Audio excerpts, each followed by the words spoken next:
es un día muy importante para los argentinos. 10 de diciembre implica recordar el retorno de la democracia, un hecho importantísimo para nuestra Argentina actual, y también hacer un balance, siempre se presta, ¿no?, para hacer un balance de las gestiones gubernamentales, ¿no? De hecho, como comentábamos al principio, el presidente Javier Milei va a hacer una cadena nacional, va a comunicar a través de cadena nacional algo que quiere decir a toda la población en este primer año de su gobierno.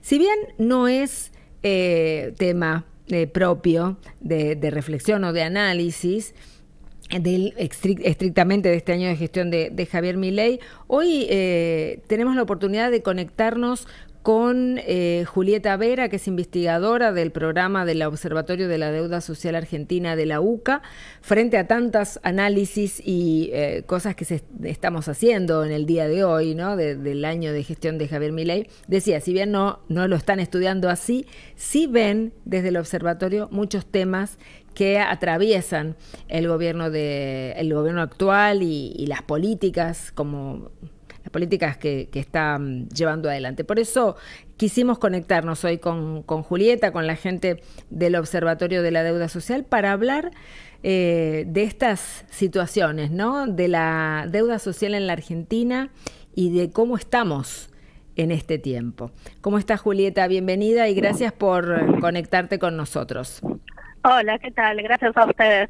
No, gracias a vos por conectarte. Aquí te tenemos en el teléfono para hablar de un tema complejo. Yo decía, se cumple el año de gestión del gobierno de Javier Milei. Ustedes siguen de cerca la evolución de la pobreza desde hace mucho tiempo, pero bueno, hablemos del último año. ¿Cuáles son las conclusiones o cuáles son las miradas que ustedes tienen sobre esta situación de la pobreza en la Argentina, sobre todo en este último tiempo? Bueno, a ver, este es un informe que sacamos todos los años, ¿no? Más o menos en la misma época del año, sí, principios de diciembre. Tiene una amplia batería de indicadores, por supuesto, indigencia, pobreza por ingresos, que son los más difundidos en los medios, pero también otras cuestiones que tienen que ver con... No me digas que se cortó. Bueno, ahora retomamos. De paso, leo algunas cosas que yo apunté sobre este informe sobre el cual estaba haciendo referencia Julieta Vera, que es investigadora del programa del Observatorio Social de la Deuda Argentina, de la Deuda Social de la UCA, ¿no? La pobreza pasó de un 44.7 a un 49.9% durante el primer trimestre del año. Dicen informes que se publican hoy en diarios, mientras que la indigencia también subió. Aunque, y de eso quiero hablar con Julieta ahora cuando la reconectemos, también el informe de la UCA, del observatorio, dice que hubo una baja frente a los primeros meses del año. Julieta, estás con nosotros. Yo estaba contando más o menos el contenido del informe, porque, digo, llama la atención que por ahí en una parte del informe que se publicó hace poquito, dice que está mejor la situación frente a los primeros meses de este año 2024 en cuanto a la medición de la pobreza.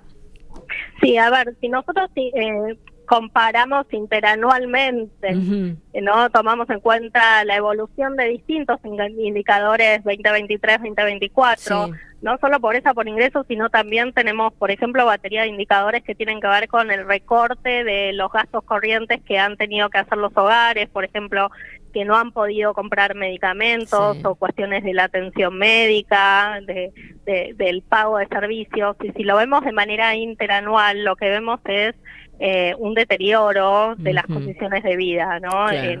En principio monetaria, en lo que tiene que ver con estos indicadores. Ahora, si nosotros, no con el relevamiento propio, que es una encuesta que se hace una sola vez por año, todos los terceros trimestres de cada año, sino con la encuesta permanente de hogares, que es la encuesta oficial, sí, que hay disponibilidad hasta el segundo trimestre del 2024, pero nosotros hacemos proyecciones de lo, sí, que pudo haber sido la pobreza en el tercer trimestre, incluso en octubre.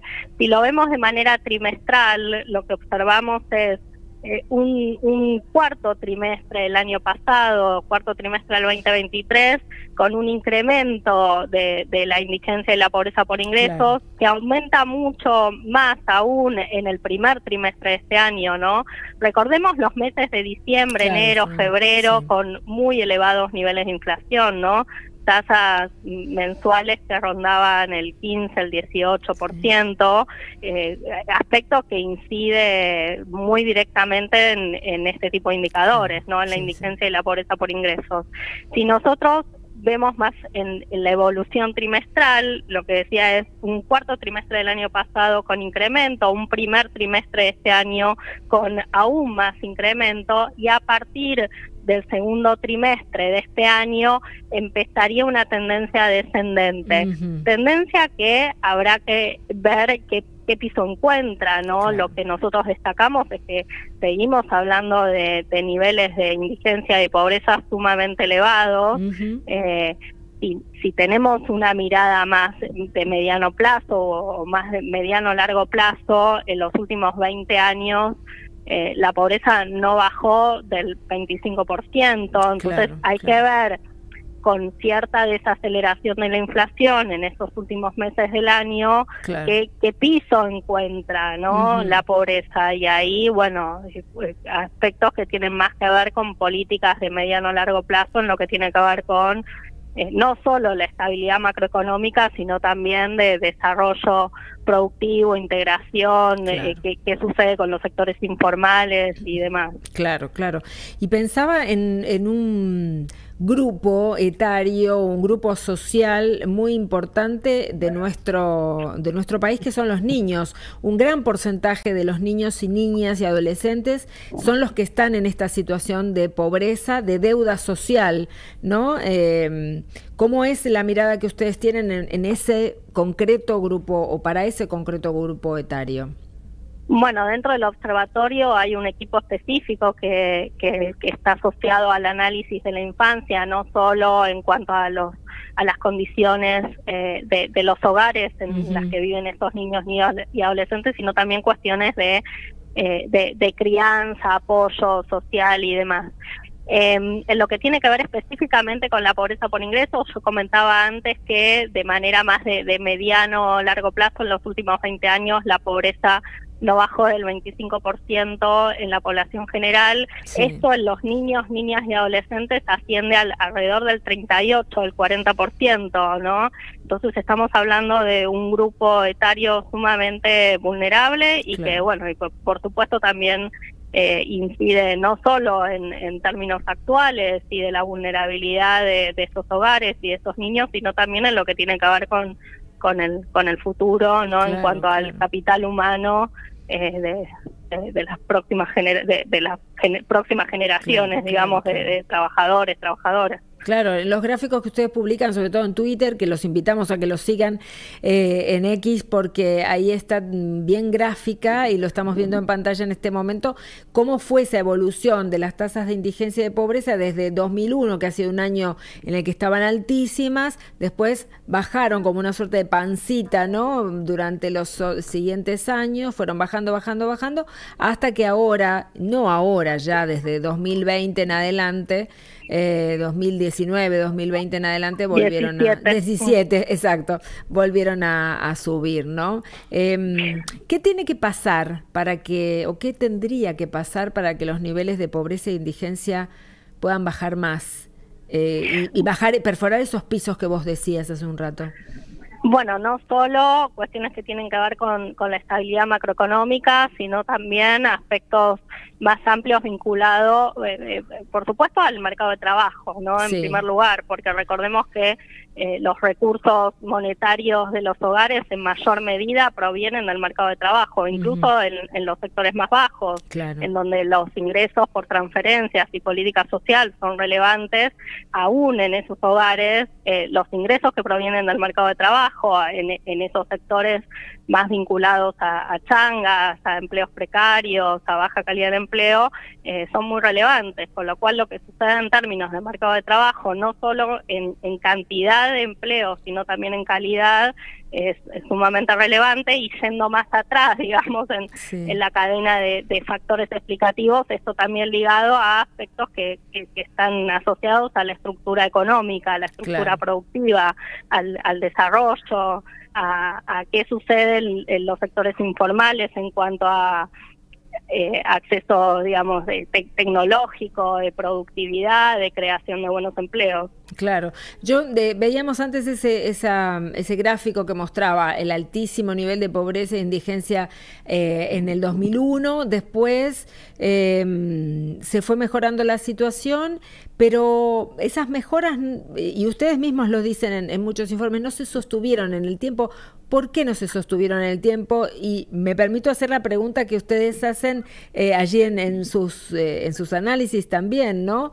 ¿Qué pasa? ¿Está agotado este tipo de modelo político-económico que nos hace ir pendularmente de un momento de mejor situación a un momento de peor situación y vamos y venimos a lo largo de todo el tiempo?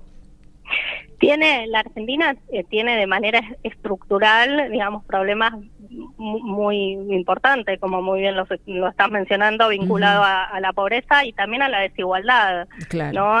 Hablamos de una estructura económica productiva que no está integrada, ¿no? Esto de sectores, el sector formal, sector informal, muy relativamente poca proporción de la población económicamente activa, o no poca, pero será un tercio, un poquito más de un tercio de la población económicamente activa que tiene empleos de calidad, ¿no? Entonces hay una estructura económica, productiva y de generación de empleos que dificulta esta integración. Y ahí, de hecho, el día que se presentó este informe, también tuvimos invitadas vinculadas, por un lado, a la política pública, especialmente a temas educativos, y la otra invitada también en relación a la industria, ¿no? Y cómo, las soluciones para adelante, digamos, la necesidad de creatividad, de innovación, no solo innovación tecnológica, sino también justamente innovación en la búsqueda de estrategias, de qué modelo se quiere, y que esa respuesta difícilmente esté en un modelo del pasado, digamos, y más en este tiempo, ¿no? De tanto cambio en relación a diferentes inteligencias, avances tecnológicos muy pronunciados, con lo cual, buscar este nuevo modelo, esta nueva estrategia con una mirada de futuro que implica mucha creatividad y mucha innovación también en esa búsqueda. Claro, pensaba en la educación o en la política pública con una mirada en el desarrollo social. No es, en el desarrollo y en la inclusión social, no es posible, ¿no?, lograr mejoras si no lo pensamos con todos adentro. Me parece que eso es, no sé, digo, pensando en el Papa, que él siempre lo dice, ahora lo veo diciéndolo nuevamente en mi cabeza, y no sé cómo ustedes lo ven, si las políticas funcionan bien aisladamente, tienen que funcionar bien con inclusión social, si no, no funciona. Perdón el juego complicado de palabras que hice. No, por supuesto, políticas que tienen que ser a mediano y largo plazo, no solo, digamos, que también están en el informe y también los destacamos como necesarias y como relevantes, lo que tienen que ver con las políticas sociales de transferencias de ingresos, lo que puede ser la asignación universal por hijo, la tarjeta alimentar, la relevancia de estas políticas, la necesidad de estas políticas, si no las tasas de indigencia o de pobreza serían aún más altas. Pero no es suficiente. Claro. Y ahí en el no es suficiente, volvemos a lo que tiene más que ver con el mercado de trabajo y en la estructura económica, productiva o de desarrollo, tecnológica, de productividad que tiene el país. Totalmente. Gracias por tu tiempo, Julieta, por estar acá con nosotros y por contarnos un poco del estudio que ustedes hacen. Estamos hablando con Julieta Vera, que es investigadora del programa del Observatorio de la Deuda Social Argentina de la Universidad Católica. Es el trabajo de ustedes, ¿no?